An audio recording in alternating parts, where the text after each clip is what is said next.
ବନ୍ଧୁଗଣ ଆସନ୍ତୁ ଆଜି ଆମେ ଚିତ୍ରା ନକ୍ଷତ୍ର ବିଷୟରେ ଜାଣିବା।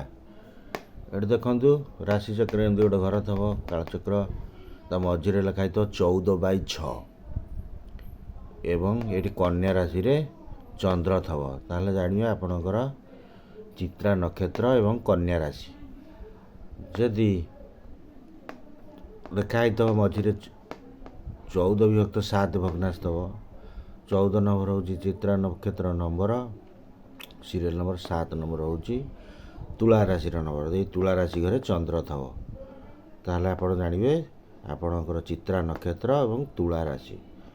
ବନ୍ଧୁଗଣ, ଚିତ୍ରା ନକ୍ଷତ୍ର ଲୋକଙ୍କର ସୁନ୍ଦର ଚେହେରା, ସୁନ୍ଦର ସ୍ୱାସ୍ଥ୍ୟ, ସେମାନେ ସୁନ୍ଦର ସ୍ୱାସ୍ଥ୍ୟ, ସେମାନେ ଡେଙ୍ଗା ପ୍ରାୟ ଥାଆନ୍ତି, ଆଟ୍ରାକ୍ଟିଭ୍ ଥାଆନ୍ତି। ସେମାନେ ତାଙ୍କ ଦେହଟା ଟିକେ ସ୍କିନ୍ ଗୁଡ଼ାକ ରୋମହୀନ, ଲୁମ କମ୍ ଥାଏ, ସୁନ୍ଦର ଉଜ୍ଜଳ ସ୍କିନ୍ ମଧ୍ୟ ଥାଏ, ସୁନ୍ଦର ଉଜ୍ଜଳ ଆଖି ଥାଏ, ନ୍ୟାଚୁରାଲ୍ ସୁନ୍ଦର ସେମାନେ ଥାଆନ୍ତି, ଶାନ୍ତ ଚେହେରା ଥାଏ।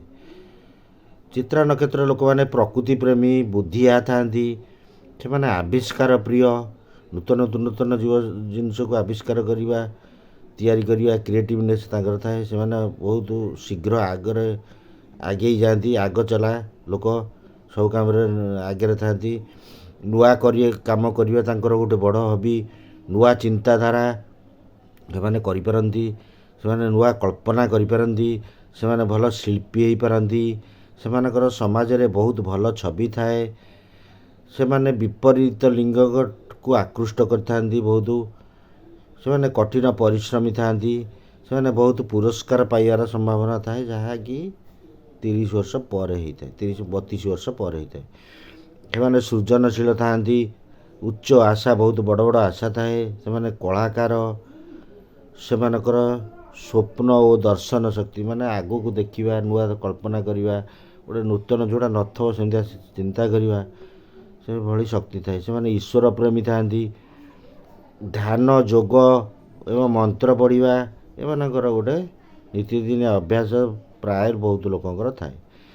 ସେମାନେ ବିଚାର ଶକ୍ତି ଥାଏ, ନୈତିକ ଶକ୍ତି ତାଙ୍କର ଥାଏ, ସେମାନେ ବହୁତ ଆକ୍ଟିଭ୍, ସେମାନେ ବହୁତ ଏନର୍ଜେଟିକ୍, ସ୍ୱାସ୍ଥ୍ୟରେ ମଧ୍ୟ ତାଙ୍କର ଭଲ ଥାଏ ଏବଂ ଏନର୍ଜେଟିକ୍ ଆକ୍ଟିଭ୍ ଥାଆନ୍ତି। ପାରିବାରିକ ଲୋକ, ସେମାନେ ପରିବାର ପାଇଁ ସବୁକିଛି ତାଙ୍କ ତ୍ୟାଗ କରିପାରନ୍ତି, ସବୁକିଛି କରିପାରିବେ ପରିବାର ପାଇଁ। ସେମାନେ ନ୍ୟାଚୁରାଲ୍ ଲିଡ଼ର ବା ପ୍ରାକୃତିକ ନେତୃତ୍ୱର ଅଧିକାରୀ। ସେମାନେ ଷ୍ଟାଇଲ୍ ଫ୍ୟାସନ୍ର ଗନ୍ତାଘର, ସେମାନେ ଷ୍ଟାଇଲ୍ ଫ୍ୟାସନ୍ ପ୍ରଫେସନ୍ରେ ଥାଆନ୍ତୁ କି ନଥାନ୍ତୁ, କିନ୍ତୁ ଷ୍ଟାଇଲ୍ କରିବେ, ଫ୍ୟାସନ୍ କରିବା ତାଙ୍କର ଗୋଟେ ହବି, ସେଇଟା ନ୍ୟାଚୁରାଲ୍ ଇନଷ୍ଟିଙ୍କ୍ଟ ତାଙ୍କର। ସେମାନେ ବହୁତ ଭାଗ୍ୟବାନ, ଭବିଷ୍ୟତରେ ସେମାନେ ଭଲରେ ରହନ୍ତି, ନିଜ ଜୀବନ ନିଜେ ଗଢ଼ନ୍ତି। ଚିତ୍ରା ନକ୍ଷତ୍ର ଲୋକମାନେ ନିଜ ଜୀବନ ନିଜେ ଗଢ଼ନ୍ତି। ସେମାନେ ବହୁତ କାର୍ଯ୍ୟବ୍ୟସ୍ତ ଥାଆନ୍ତି, ଶିକ୍ଷାର୍ଥୀ ଥାଆନ୍ତି, ନୂଆ ନୂଆ ଜିନିଷ ଶିଖିବାକୁ ବହୁତ ଭଲ ପାଆନ୍ତି, ଶିଖନ୍ତି, ସେଗୁଡ଼ା ଇମ୍ପ୍ଲିମେଣ୍ଟ ମଧ୍ୟ କରନ୍ତି, ତା ଦେହରେ ନୂତନ ଜିନିଷ ମଧ୍ୟ ସେମାନେ ଇମ୍ପ୍ଲିମେଣ୍ଟ କରନ୍ତି। ସେମାନେ ବହୁତ ପ୍ରେମିକ, ଗ୍ରହ ଦୋଷ ଥିଲେ ବହୁତ କଠିନ ପରିସ୍ଥିତି ଦେଇ ଗତି କରନ୍ତି, ସେଥିପାଇଁ ପ୍ରତିକାର ଜରୁରୀ ତାଙ୍କର। ସାମାଜିକ ପ୍ରତିଷ୍ଠା ସେମାନଙ୍କର ନିଶ୍ଚିତ ମିଳିବ। ଶେଷ ଜୀବନରେ ଭ୍ରମ ଥାଏ, ଜୀବନରେ ଗୋଟେ ଭ୍ରମ ଥାଏ, ଇଗୋ ଥାଏ, ଆଉ ନିଜେ ବଡ଼ ବୋଲି ଗୋଟେ ନିଜ ଭିତରେ ଥାଏ। ସେମାନେ ଧନ ସମ୍ପତ୍ତି ସେମାନଙ୍କର ନିଜ ଜୀବନ ଭିତରେ ରୋଜଗାର କରିଥାନ୍ତି। ବିବାହରେ ଜୀବନସାଥୀଙ୍କ ସାଙ୍ଗରେ ମାନସିକ ଅମିଳ, ଯୁକ୍ତିତର୍କ ହେବାର ସମ୍ଭାବନା ଥାଏ। ନହେଲେ ବିବାହ ପ୍ରାୟ ଏମାନେ ପାରିବାରିକ ଲୋକ ବିବାହକୁ ବହୁତ ଦିଅନ୍ତି, କିନ୍ତୁ ମାନସିକ ସାଙ୍ଗରେ ତାଙ୍କର ମାନସିକ ଚିନ୍ତାଧାରା ବହୁତ ଅଗ୍ରମୀ ଥାଏ, ବହୁତ ଆଗକୁ ଥାଏ, ତେଣୁ ଜୀବନସାଥୀ ସହ ମାନସିକ ଅମଳ ହେବା ଏକ ସ୍ୱାଭାବିକ କଥା। ଯୁକ୍ତିତର୍କ ବି ବେଳେବେଳେ ହୁଏ। ମହିଳାମାନେ ପ୍ରାକୃତିକ ଭାବରେ ସୁନ୍ଦରୀ, ଆକର୍ଷଣୀୟ ଓ ଭଦ୍ର ଥାଆନ୍ତି।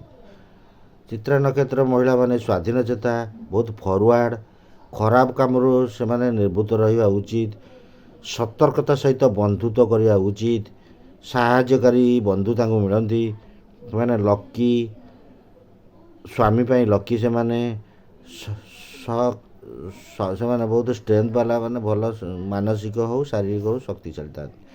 ସେମାନେ ଈଶ୍ୱର ବିଶ୍ୱାସୀ ଥାଆନ୍ତି, ଦୟାଳୁ ଥାଆନ୍ତି। ମହିଳାମାନେ କର୍ମଜୀବୀ, ମାନେ ସବୁବେଳେ କିଛି କାମରେ ବ୍ୟସ୍ତ ରହିବାକୁ ଭଲ ପାଆନ୍ତି।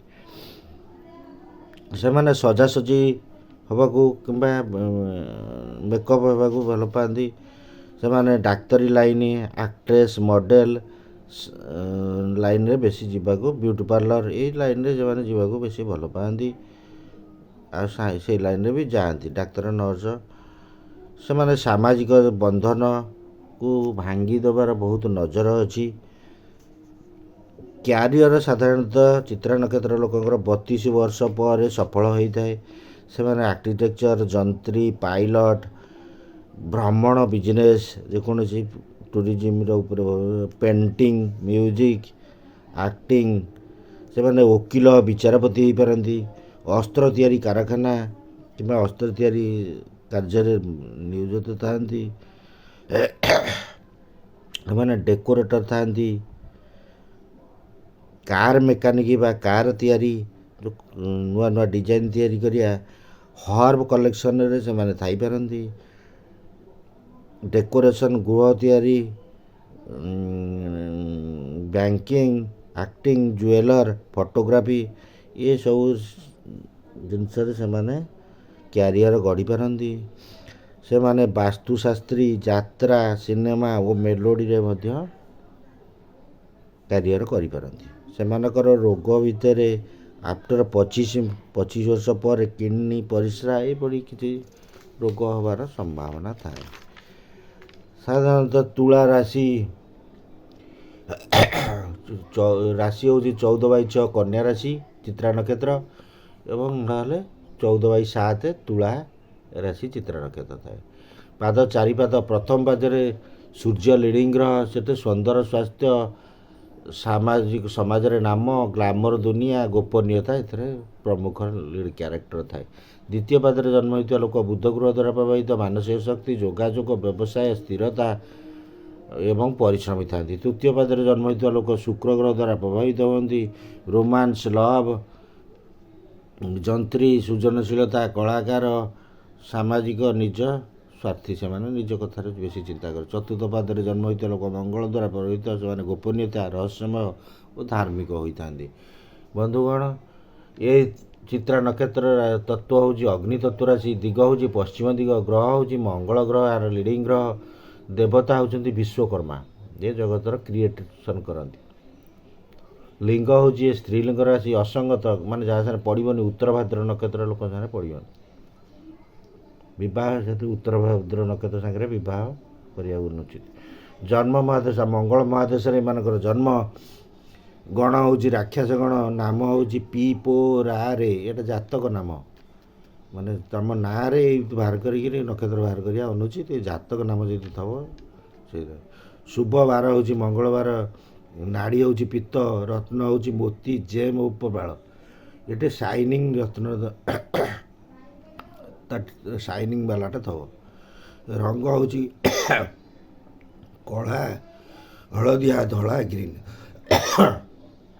ଶୁଭ ଅଙ୍କ ହେଉଛି 3, 7, 9। ଶୁଭ ଲେଟର ହେଉଛି PR। ମନ୍ତ୍ର ହେଉଛି ବିଷ୍ଣୁ, ଲକ୍ଷ୍ମୀ,